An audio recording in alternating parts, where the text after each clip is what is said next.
I'm your host, Kevin Barrier, and welcome to 5 Dubs Marketing Pros, where we highlight awesome brands and the stories behind them, and maybe just maybe geek out on all things marketing.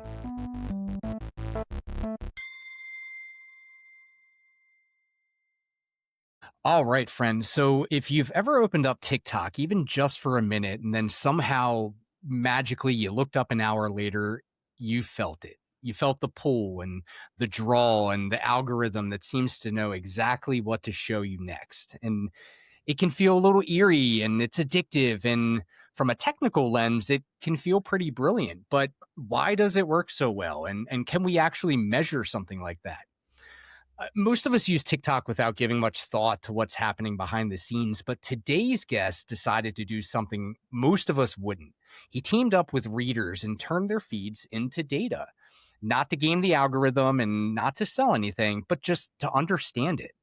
We're talking about a detailed analysis into TikTok's recommendation system from the eyes of a journalist, not a marketer. So if you're a business trying to understand how this app keeps people glued to their phones, or just a curious user wondering how it all works, then you're in the right spot. So sit down, get a cup of coffee, and enjoy this, because I think we're going to be geeking out a little bit today. So without further ado, I'd like to introduce Jeremy Merrill, data reporter at the Washington Post, and the one of the minds behind one of the most fascinating algorithm investigations I personally have seen in quite some time. So, hey, Jeremy, thanks for taking the time.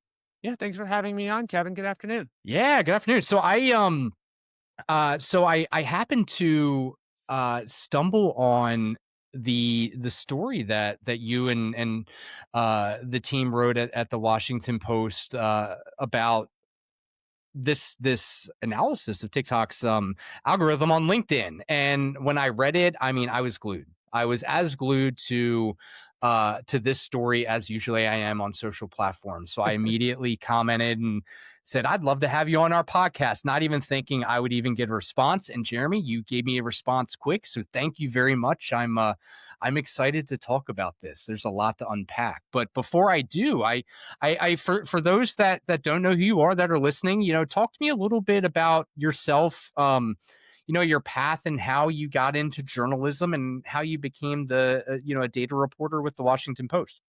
Yeah, absolutely. I have, I grew up with the internet, like a lot of folks in sort of elder and middle-aged millennials. I grew up with the internet from its sort of early days of downloading stuff on LimeWire or the very early days of Wikipedia, making sure my high school's page was up to date. That kind of thing. And we've seen the internet grow up with us, and so I've always been fascinated about how it works and how it's changing our society. Because at least until 5 or 10 years ago, my generation was at the leading edge of that, and that's part of why I like my job on the technology desk here at the Post. Because what we're really trying to do is figure out what are the kind of burning questions that our society is asking or ought to be asking, and in a lot of cases that are affecting policy debates, and bring some empirics to that.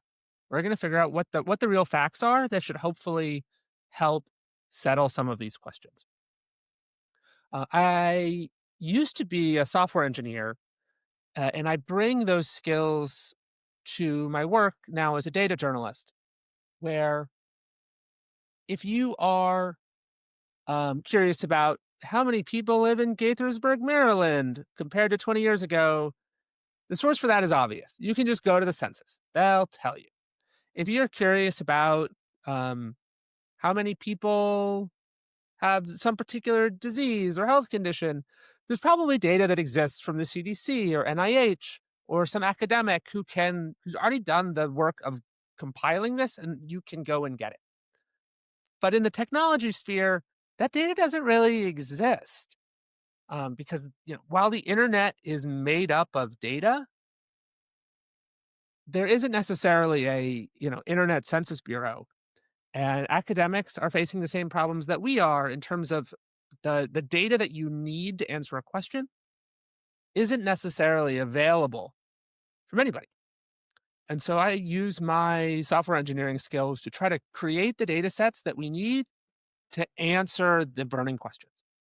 And the burning question here, when we started this investigation, actually in the summer of 2024, is just that like the algorithm is super addictive. People, like you said, often find themselves looking up from their phones an hour later. Oh crap, how did I just spend an hour on TikTok? Right. I was like, well, and we really just don't know much about how the algorithm works. I thought, hey, how can we shed some light on this? A lot of the maybe I'm getting ahead of myself. That you asked me to describe Yeah. Well, so it sounds background. like so so what drove you to, because I want to, because the information that you have derived is just so fascinating. I'm going to hopefully keep the listeners on the edge of their seat a little bit before we dive down into the nitty gritty. But so you know, you were mentioning like, and I agree. I think technology, and probably by design, you know, technology and the data that we need to be available for us to really analyze it in the way that you did is not easy to come by, and sometimes by design, held behind very locked doors, right? Mhm.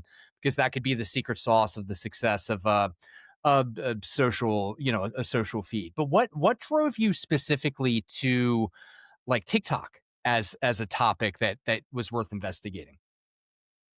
The reason One of the reasons that we were curious about TikTok was that the TikTok ban bill had just been passed. And so I thought, oh, we'll be talking continuously about TikTok for the next Yeah. 6 months because it's going to get banned in January of 2025. That didn't really come to pass. Trump kind of said, I'm not going to do that. And he, you know, didn't do that. It just Uh, delayed and delayed and delayed. And yes, us as marketers, we were like, all right, is this worth continuing on, or what's going to happen in the next 3 months? So yeah, it exactly. I was, mean, it ended up being a blip. It was banned for what, 12 or 18 hours? yeah. And it was back. Yeah, and there was outcry. I don't know. I mean, when I saw it, it was it felt as if on social channels that like doomsday is hit. You know, as everyone's like, Mhm. "Rest in peace, TikTok. TikTok is gone," which really gave me, you know, and I think we all knew like TikTok is very popular, but it really gave an understanding of like, wow, that's how tethered people are to their social channels, much less you know TikTok alone. Right, absolutely.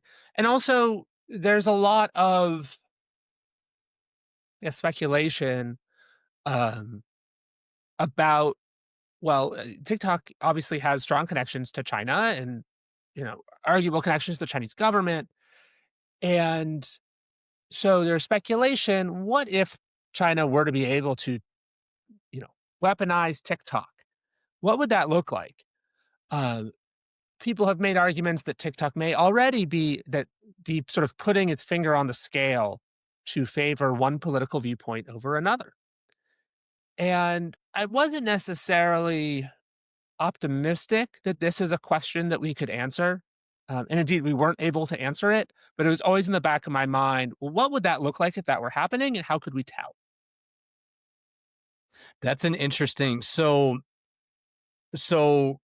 the idea behind of like, okay, you know, how could this technology be used in you know potentially nefarious ways by you know a foreign government? I think you know in this exercise, and probably I'm probably just undervaluing this. I mean, what you did, and what I'd like you to talk about is kind of tee up like how did you even approach this? Because when I look at your analysis, the interactive mapping that you've provided to readers, I it is so, in my opinion, incredibly well done and just like ridiculously robust with just fascinating information. I thought like, man, this had to have taken, I guess, no pun intended, an army to pull together, right? I mean, talk to me a little bit about. So you say, okay, I'm going to dive into this. I'm going to go in head first. You know, I need to begin approaching this in some sort of way. How does someone in your position, an investigative reporter looking at this technology, how do you even begin to try to shape a plan of action to get a result that can be that is valid for just a national publication like the Washington Post to put out there on their brand. Yeah, absolutely, and you're absolutely right that this is by no means my project alone. I worked with 2 other data reporters, several graphics reporters, designers, our community team, our TikTok team, and obviously the lawyers and a bunch of editors were involved too, uh, as well as tech reporters and health reporters too. So the genesis of this is that the power and peril of the power and potential peril of TikTok and its algorithm is personalized. Is that your feed really is personal to you? Your feed is very different from mine, and it's truly unique. There's no other feed like yours. And if you're curious about how the personalized feed works, you need personalized data.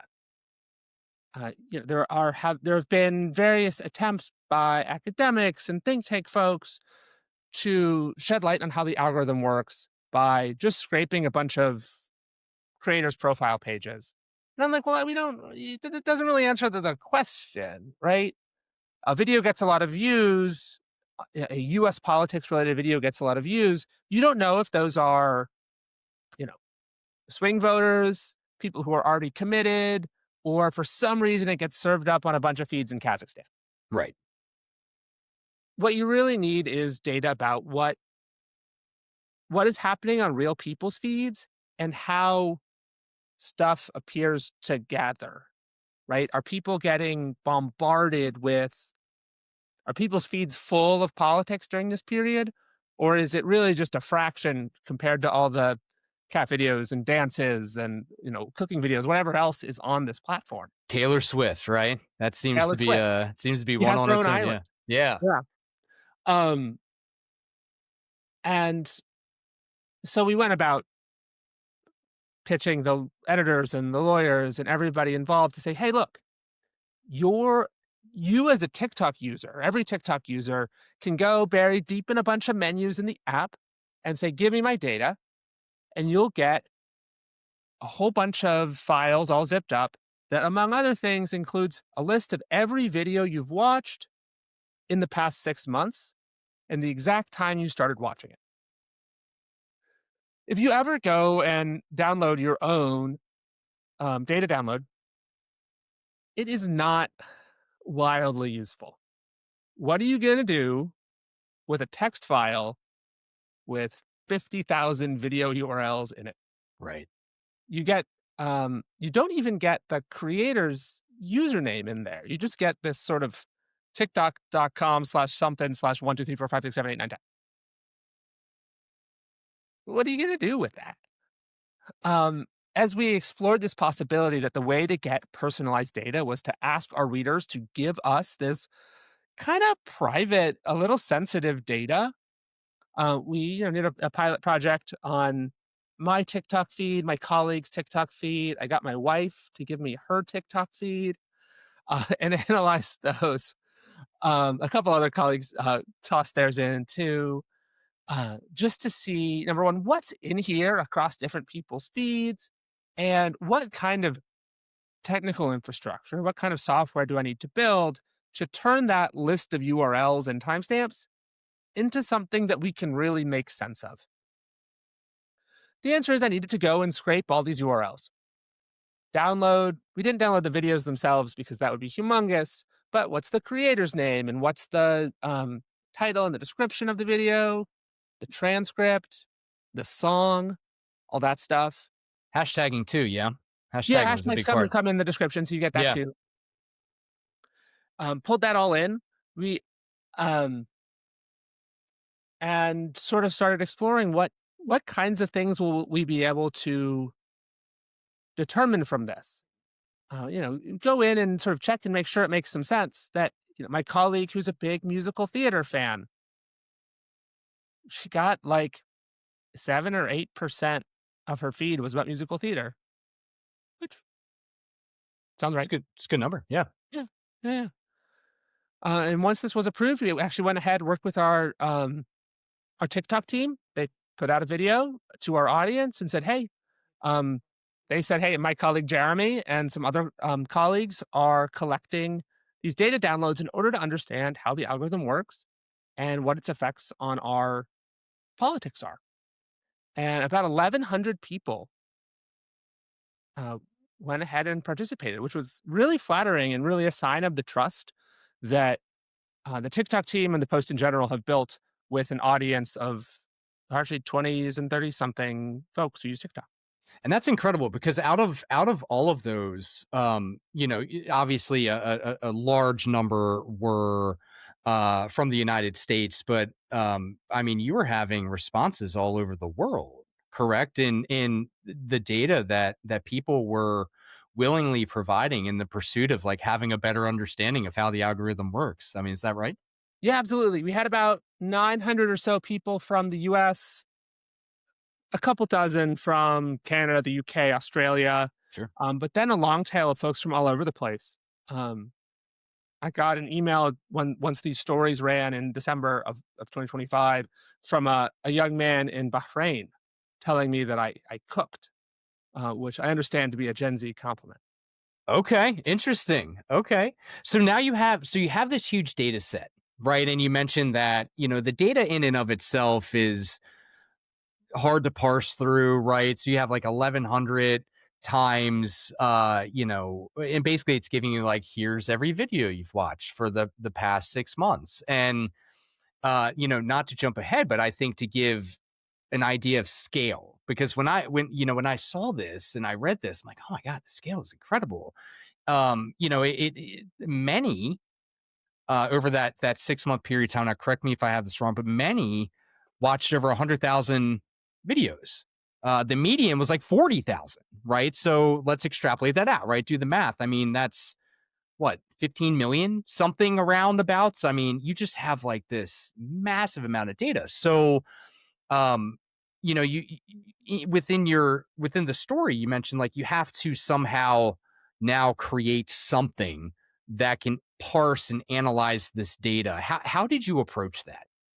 Yeah, that's exactly right. I think it ended up being 16 million unique videos that were That is watched in by these 1,100 people. That's a That's lot of videos. insane. That's insane. Yeah. Yeah. Um, I'm looking at some sort of intermediate findings I've got here on this other screen. Of those 16 million videos, about about 11 million of them, two thirds, had been seen by only one of the 1,100 participants in that 6 month period, which just goes to show how absolutely humongous TikTok is. That there Yeah. are all these videos out here that are far from going viral, but that are still getting seen by somebody. Right. Right. So you have all of this data and you're trying to now figure out, okay, what do I do next? Right? Like how do I even approach this? I can't imagine how one would even start. So walk me through, now you have this data. How did you approach starting to analyze this data and what were some of like the initial interesting key findings that you were able to uncover in your analysis? Yeah, there are a ton of different ways into this data set. Yeah. You can, in sort of traditional survey research, you probably end up with age, gender, state of residence, education. If it's politics, you'll get their political leaning. Not a lot of ways in. But with these videos, there's so many different facets that you can look at. What are the hashtags? What's the song? Who's the creator? What what sort of topic is this about? You could imagine looking at sort of the tone or the mechanism. Is this uh, a somber video? Is this someone filming what's happening to them, or are they talking direct at the screen? Is it a dance? Is it a reaction video? There's all these different kind of tropes and formats within TikTok that you could analyze. Just to start off with, I always go for what are the easiest analyses to get my hands around this data. What are the most widely seen creators in this data set? Now, this is not a representative sample of the entire United States or of all TikTok users. It I remember being a little disappointed in myself. And I was like, oh, what is the most widely seen creator in this data set? And I'm like, oh, it's the Washington Post.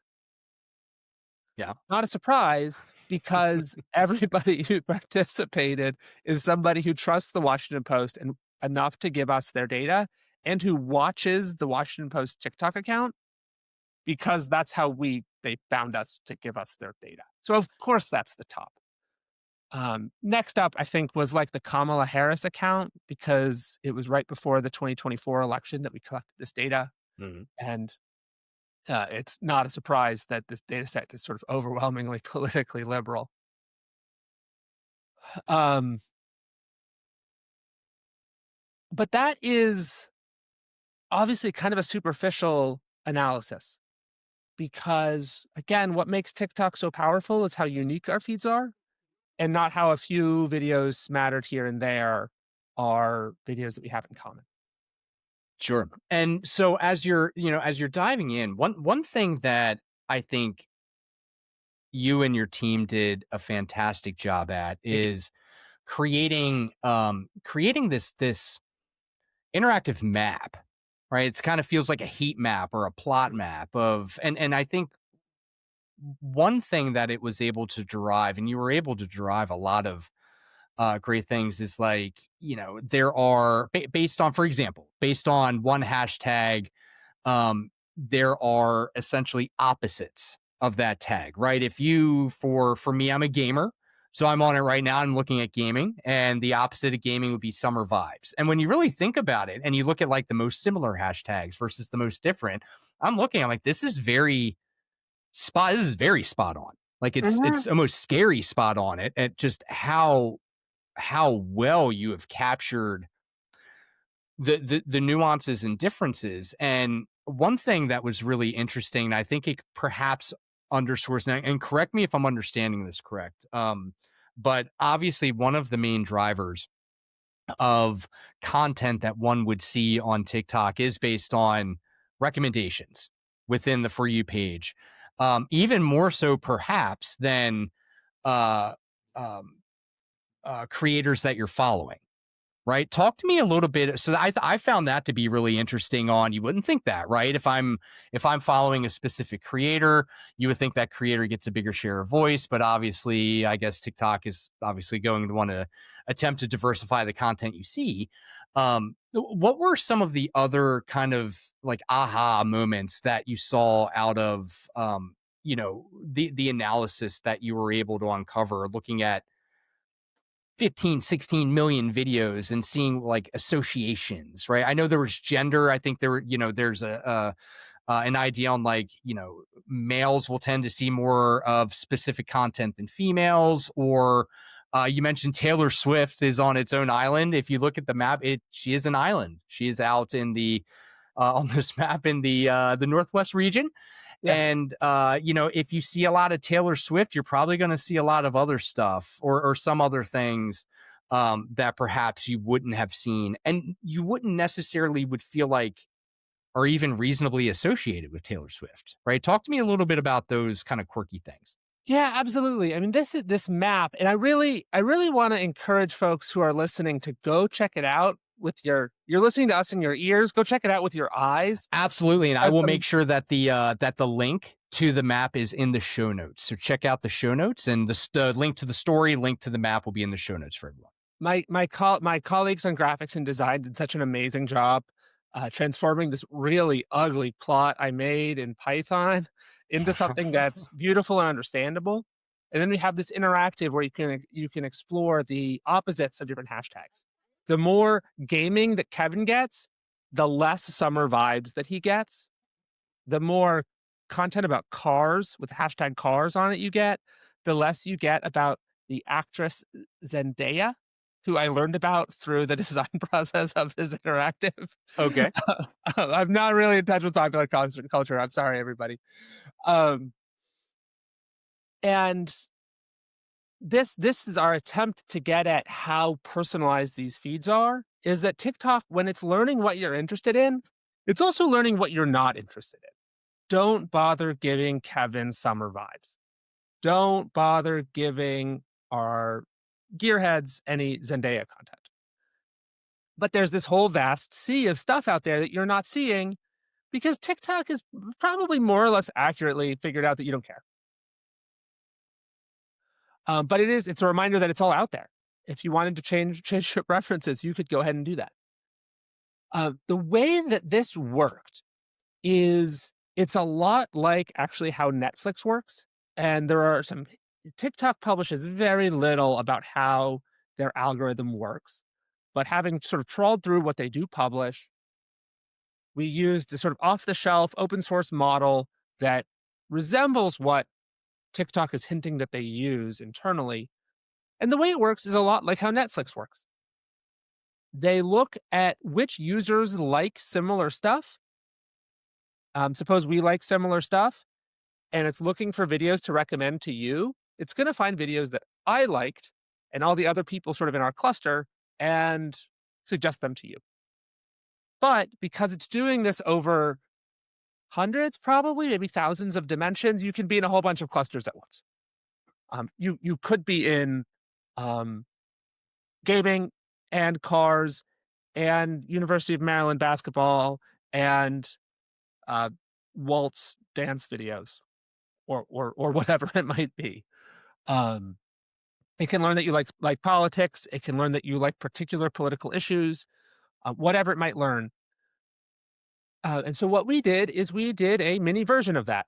We made basically a big old spreadsheet, but it's not actually in Excel because it would crash Excel for sure, of all the commonly watched videos and all the users. And you can imagine just putting true in each cell for whether this particular user watched that particular video. And this ended up having, I believe, 126,000 videos and, the 1100-ish users. And then the computer starts spinning for a couple of hours and the algorithm does its thing. And it ends up basically spitting out this map. These are the videos that are seen by the same or similar people. And so you end up with these regions like in the map that we published. You can see that they're in the sort of the southwest of the map is the politics cluster. That is Yep. all the videos about Trump, all the videos about Joe Biden, all the videos about Kamala Harris, and all the political issues. Up in the northeast, there's a peninsula about cats. And off to the northwest is an island disconnected from this main continent of videos where all the Taylor Swift videos live. This was one of those aha moments as you said, like, what is going on there? Holy crap, that's Taylor Swift Island. Ended up sort of diving deep into why the heck is Taylor Swift an island? And the answer turns out to be that Taylor Swift is kind of polarizing. There are people who don't want any Taylor Swift content. There are people who want a little bit of Taylor Swift content. And there are people who want a ton of Taylor Swift content. And the people who want a ton of Taylor Swift content get that. They mostly get the same highly popular viral Taylor Swift videos, but they kind of all get them. Right. And that's the reason why those videos are off on an island, is that they're kind of polarizing. Okay. And one thing that I thought was really interesting, and I'm trying to wrap my head around like the why behind it, is there was one category, mental health, Mhm. that seemed to it has kind of a large share of voice within this map, and it was mentioned that mental health videos um were perhaps a bit easier to be seen Mhm. within the platform. And then if you didn't want to see the mental health videos as much, it was kind of hard to get it off your feed.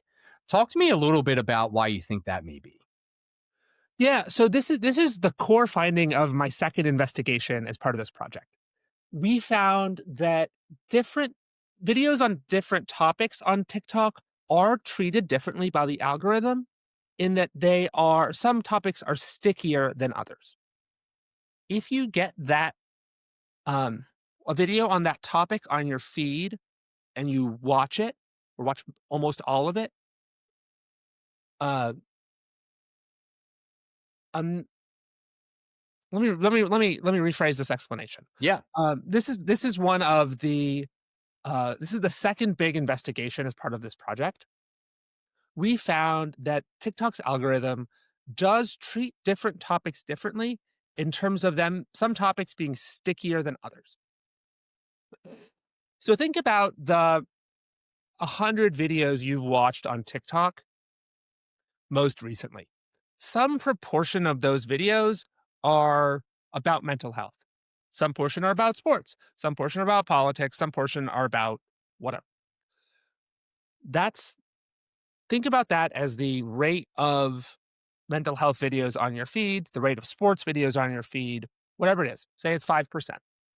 You get 5% mental health videos on your feed, which is like above average, but not humongously above average for our cohort. Right. You get 5% of mental health videos on your feed. Suppose you open up TikTok this afternoon. You are presented with a mental health video. So a video about depression, anxiety, um, autism, ADHD, that kind of thing.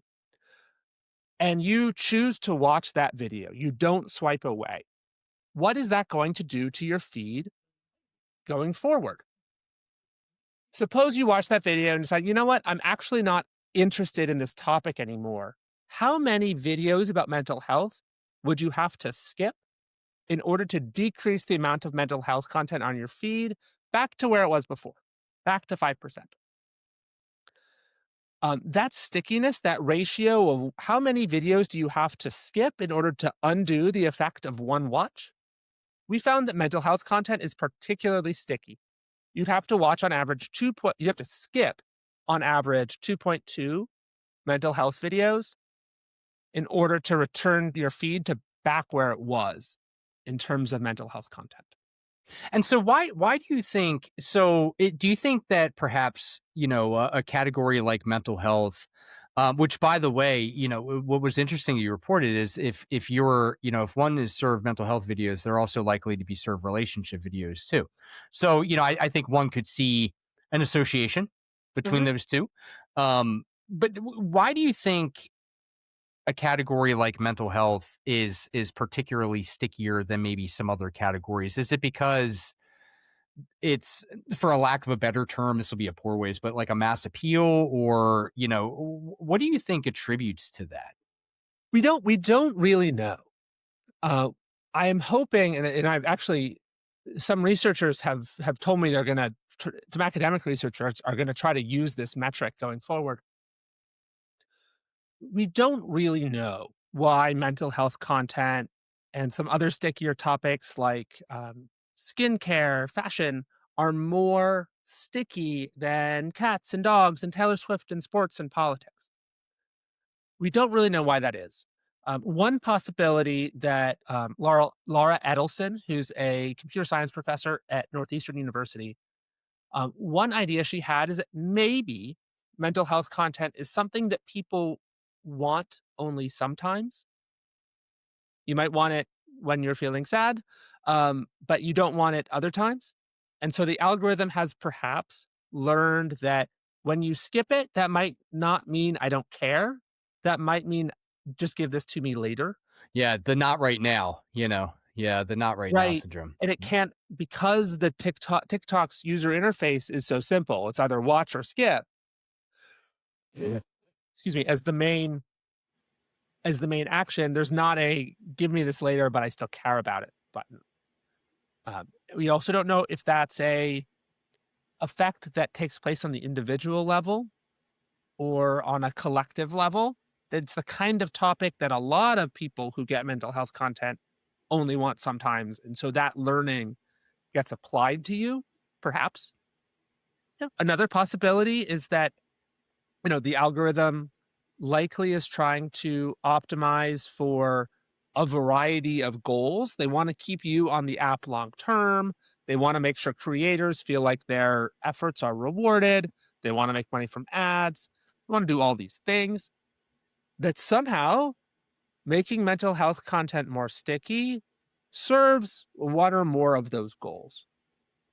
It's probably not anything so simple, sort of devious as like, ah, well, if people are depressed, they'll watch more ads. But that kind of logic on a more complicated, much less simplistic mechanism could be at work. Yeah, it's interesting. I'm wondering if perhaps I guess the answer is yes, but or maybe I don't know, but like probably there's probably an environmental element, right? So I would bet 10 to 1 perhaps that back in 2021 at the height of the COVID pandemic when everyone was home and there was probably those that were feeling down and blue, right? And social media was being used to heighten levels. There's probably environmental efforts to it or an environmental element to it, like just what's going on in the world. But Mhm, it's interesting to think about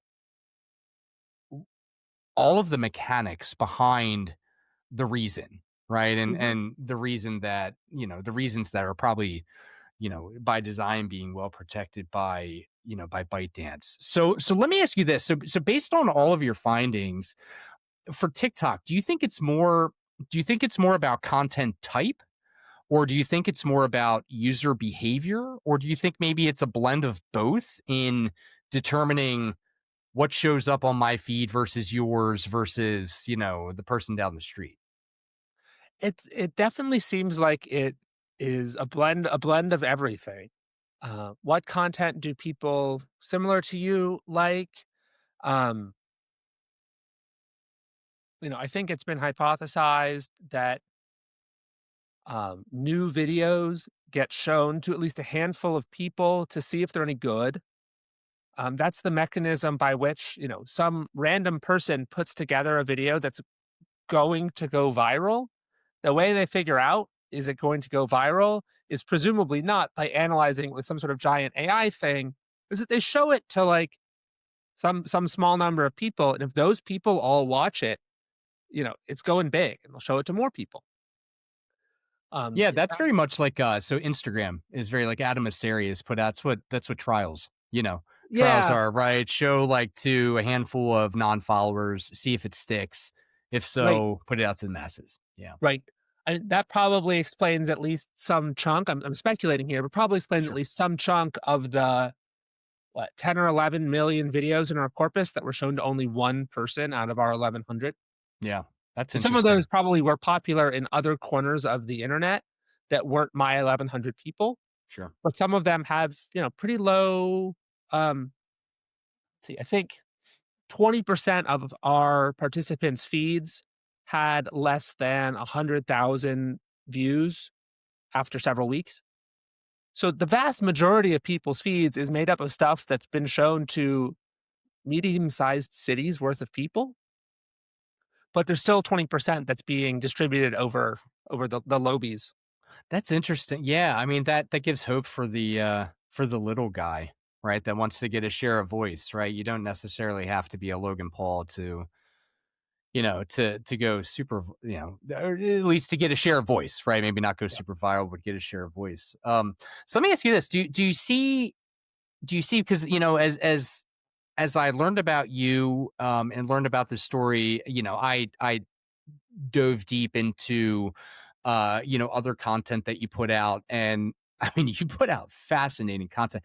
If you're not following Jeremy on LinkedIn or following the Washington Post, I mean get on it. You're missing out. I mean Jeremy and the others at the tech desk are putting out amazing stuff. But do you think that there are any signs within the TikTok space that the algorithm may be shifting or evolving? Or have you seen any recent shifts or evolutions that kind of are worth noting just for either a business learning how to navigate, the TikTok world, or even just a user that's curious?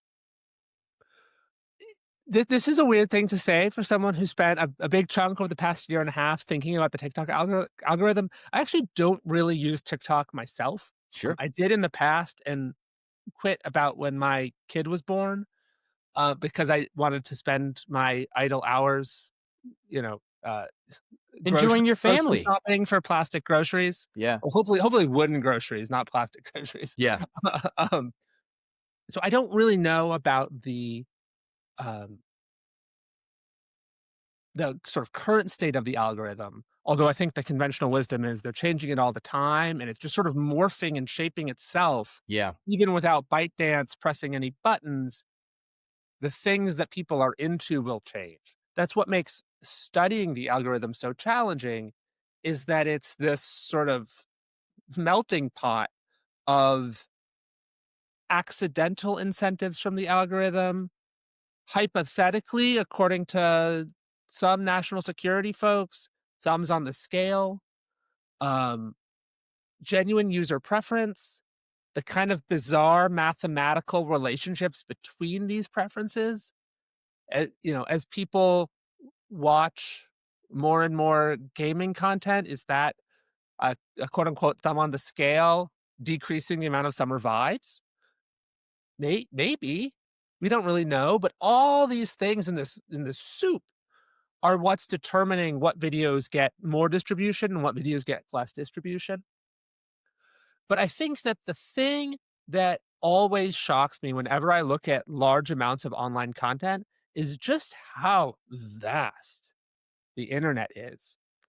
That your goal isn't necessarily, if your goal isn't necessarily to be Logan Paul, if you're a marketer and your goal probably isn't to reach every single American with the exact same message.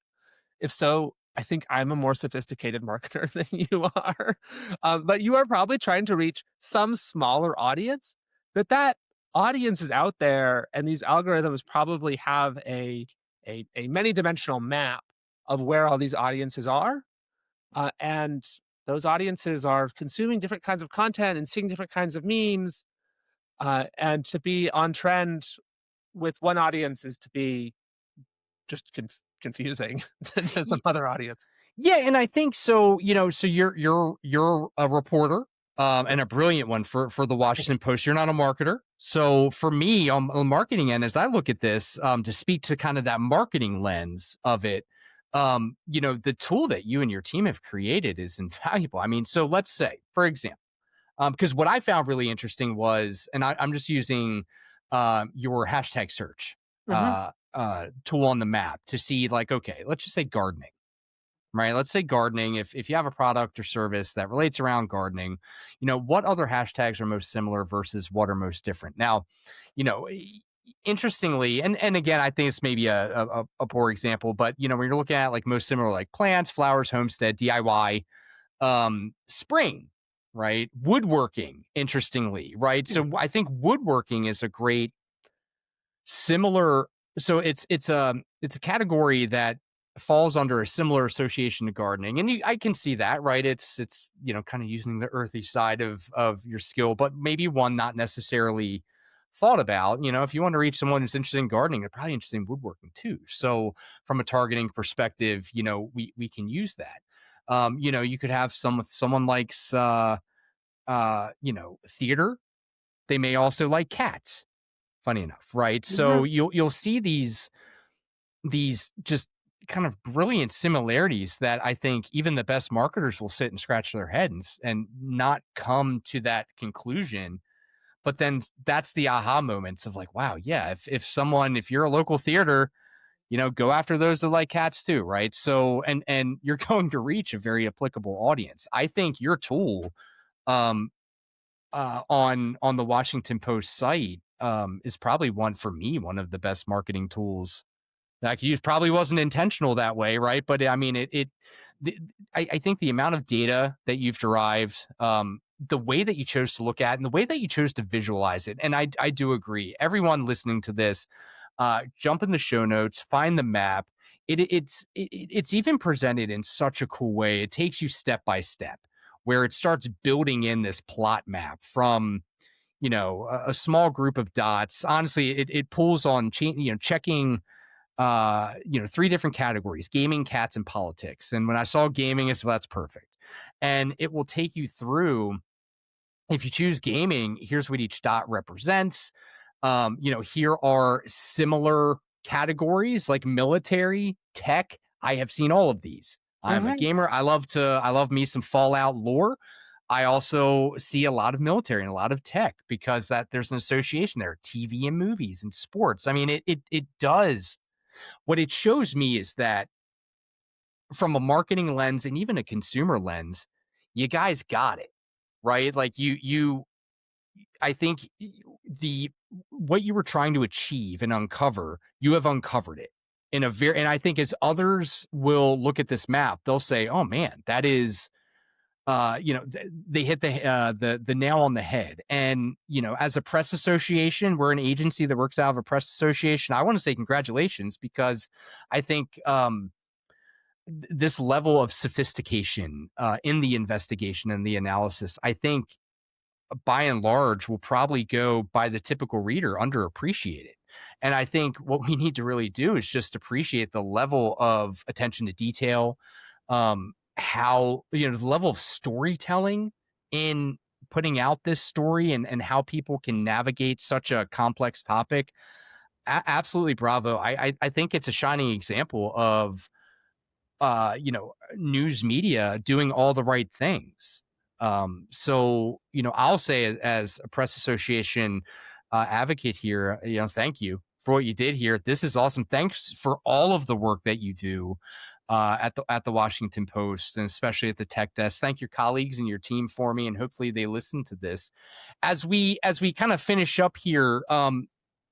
Is what would be one thing perhaps that you would hope that like the everyday user that reads this would take away from actually let me what let's not just say your TikTok analysis. Let's say just as a whole, just the work that you do. What do you hope an everyday user would take away just from the work that you and your team do every day?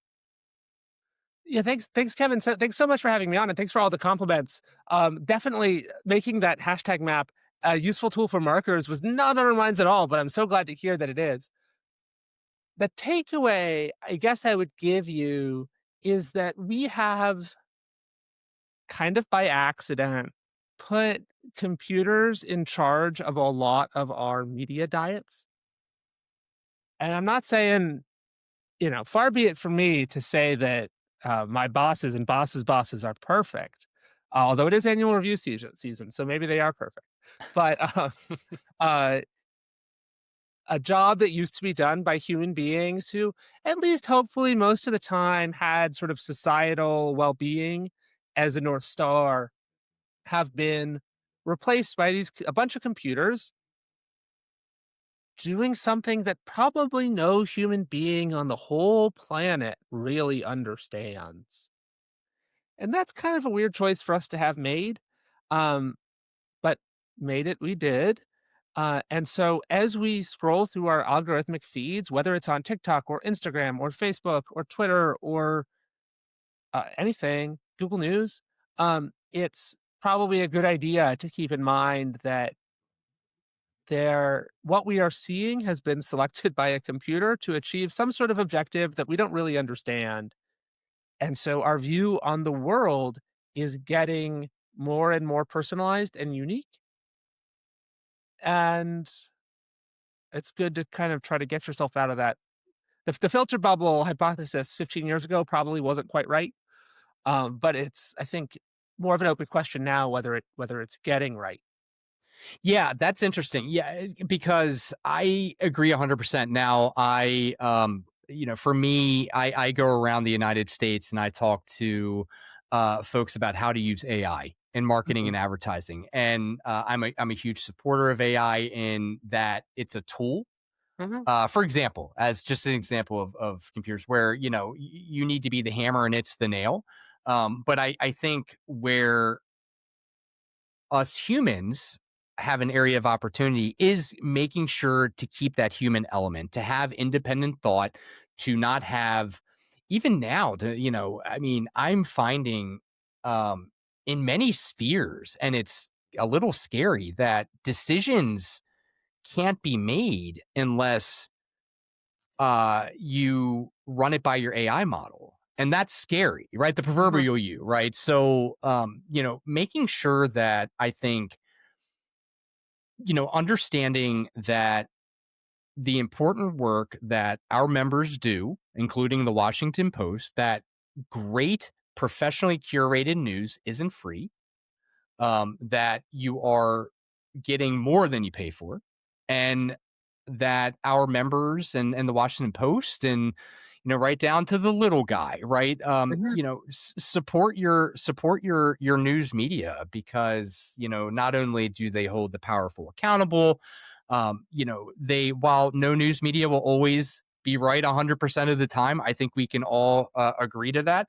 I think news media organizations like the Washington Post and reporters like yourself are putting forth such a more complete exercise in getting the right information and making sure things are properly sourced and vetted versus an influencer on a social channel. So, whether you love something that's being reported on or you agree with it or not, just remember that news media plays such an important part in a free democracy. And just imagine if we didn't have free news media, who would hold the powerful accountable? And I think we can look in other areas of the world, and that will give us our answer. So, Jeremy, I am so thankful that you hopped on here. You guys crushed it. It is awesome. I'm a huge fan of you now. I love the work you do. I follow you on LinkedIn. You put out great content. The Thank Washington you. Post puts out great content. For all of the listeners here, definitely, again, check the show notes. The map is awesome. The story is fun to read. If you are even a little bit of a nerd in the technology world, you will love this. Support your local media. Jeremy, continue doing all of the great work that you're doing. And yeah, I'll be curious to see maybe 6 months from now, if you circle back and look at what TikTok's doing then versus now, perhaps maybe we'll see a bit of an evolutionary change in what they do. I guess time will tell, huh? Time will tell. Thanks for having me on, Kevin. Nice to meet you. Yep, sounds good. Thanks. Bye.